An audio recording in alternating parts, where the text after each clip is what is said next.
आई है तो इनका इलाज भी इन्हीं के पैसों से हो रहा है। ऐसा कोई व्यवसाय नहीं है कि जिसमें हानि लाभ ना होता हो। ये सब घर के ही पशु हैं, कहीं से खरीदारी करके नहीं आए हैं।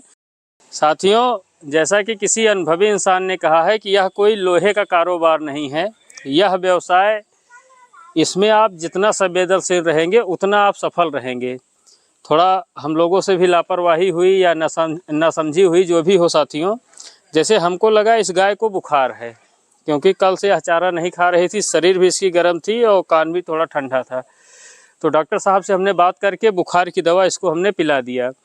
लेकिन आज सुबह क्या हुआ कि इसके मिल्किंग स्विच में या थन में जो है पूरा आर्डर में पूरा सूजन आ गई है और एक स्विच पूरा मतलब हार्ड हो गई, उसमें से दूध किसी कीमत पे नहीं निकल रहा था। तो हमने डॉक्टर साहब को कॉल किया, डॉक्टर साहब आए और ये 900 रुपये के आसपास की जो है इसमें इंजेक्शन था, 4 इंजेक्शन उन्होंने लगाया और साथ में ये भी बताया कि इंजेक्शन लगाने से दूध पे उतना फ़र्क नहीं पड़ेगा, मतलब दूध कम नहीं होगा। और यह पाउडर आया हुआ है मेमिडियम पाउडर, इसको भी पिलाना है। इसमें शायद डे वाइज रहेगा, मतलब पहले दिन एक पाउच पिलाया जाएगा, फिर अगले दिन, फिर उसके अगले दिन, मतलब टोटल बताते हम आपको कितना है इसमें।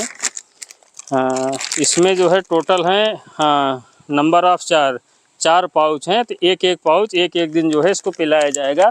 तो यह चीज़ है साथियों, मतलब पीएच मान जो है इसका, मतलब पीएच लेवल जो अम्ल और क्षार होता है दूध में, उसको मेंटेन करेगा।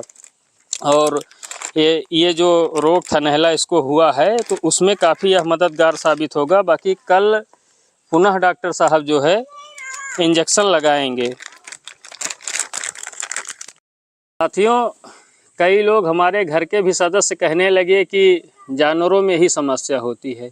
भाई, यदि इनको समस्या आई है तो इनका इलाज भी इन्हीं के पैसों से हो रहा है। मिनिमम जैसे 10 लीटर प्लस यह गाय दूध देती है, लेकिन हम 10 ही लीटर जोड़ रहे हैं और मिनिमम रेट इसका 35 रुपये, वैसे लगता है 38-40 रुपये, लेकिन हम 35 रुपये ही जोड़ रहे हैं।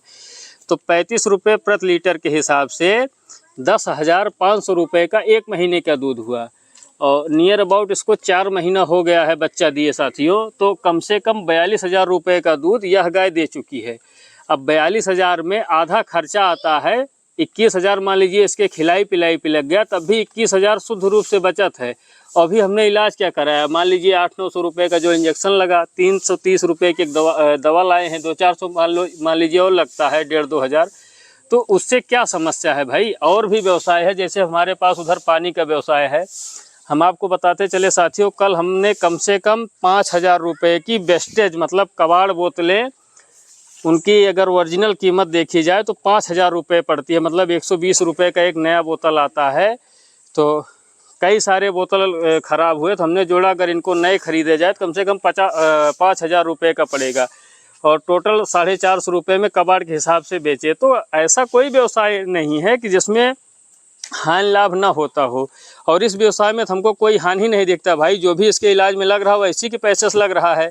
और बड़ा जानवर लाएंगे, उसका इंश्योरेंस कराएंगे, कोई बात हो जाएगी तो उसका हमको पैसा मिलेगा। और अपना घर का व्यवसाय है ना कि किसी की मतलब गुलामी करना है, किसी की बात सुनना है, या अपना पूंजी कहीं मार्केट में फंसा देना है और उसको मांगने के लिए हमको कठिन परिश्रम करना पड़े, लड़ाई झगड़ा। तो ऐसा कुछ नहीं है इसमें भाई। अपना काम है, सुबह शाम का काम है, डेयरी पे दूध जा रहा है, 10वें दिन पैसा आ रहा है। कहाँ क्या असुविधा है, कोई असुविधा नहीं। रोग बीमार तो यहाँ इंसान बीमार हो जा रहा है। अभी हमारे घर के जितने बच्चे थे और घर के और जो भी सदस्य सब बीमार थे, अच्छा खासा पैसा लगा उसमें। इन सब चीज़ों से हम कभी नहीं घबराते। तो ये सब चीज़ें आम बात है। बस ये है कि इसमें आप ये भी कमियां नहीं आएंगी, ये भी समस्याएं इन जानवरों को नहीं होगी अगर आप मतलब सूक्ष्म स्तर से इनको देखेंगे। और देख सकते हैं अभी थोड़ा असुविधा है, क्योंकि अभी हमारा डेयरी फार्म का संचालन शुरू होने में थोड़ा टाइम लगेगा, क्योंकि उसमें अच्छी खासी पूंजी लगेगी साथियों। तो ये सब घर के ही पशु हैं, कहीं से खरीदारी करके नहीं आए हैं। और पशु तो हमारे यहाँ जब से हम जन्म लिए हैं तब से देख रहे हैं कि अभी तक हमारा जो है गौशाला है कभी खाली नहीं हुआ है। गाय या भैंस हमेशा कुछ न कुछ रहती थी। तो फिर जब नए स्तर से करेंगे तो इन सब बारीकियों को बाकायदा ध्यान में रखते हुए बाकायदा इसमें नीचे फर्श और ईंटा वगैरह बिछवा दिया जाएगा, मैट वगैरह लगवा दिया जाएगा। और इसका साथियों समय समय से छिड़काव भी होता है कुछ दवाओं का, क्योंकि यह बैक्टीरिया से यह सब चीज़ें उत्पन्न होती हैं, बैक्टीरिया से भी। और नीचे ईंटा गुट्टा अगर समतल नहीं रहता है तब भी यह समस्या होती है। और इसमें साथियों एक अनुभवी ने हमको बताया हुआ है कि जैसे इसकी सेकाई गर्म पानी से या किसी भी गर्म पदार्थ से बिल्कुल नहीं करना है। यदि अगर इसको मतलब धुल सकते हैं, वो भी मतलब धुलाई की जा सकती है, वो भी ठंडे पानी से। मतलब गर्म से इसे धुआं या गर्म पानी या ऐसा मतलब गर्म चीज़ इसमें बिल्कुल टच ही नहीं होना चाहिए। और डॉक्टर साहब ने हमको पूरा भरोसा दिलाया है कि दूध जो है इसमें आ जाएगा और स्विच इसकी ख़राब नहीं होगी। बाकी ठीक है साथियों, बाकायदा हम लगे हुए हैं, आगे की अपडेट भी इससे संबंधित दी जाएगी। धन्यवाद दोस्तों।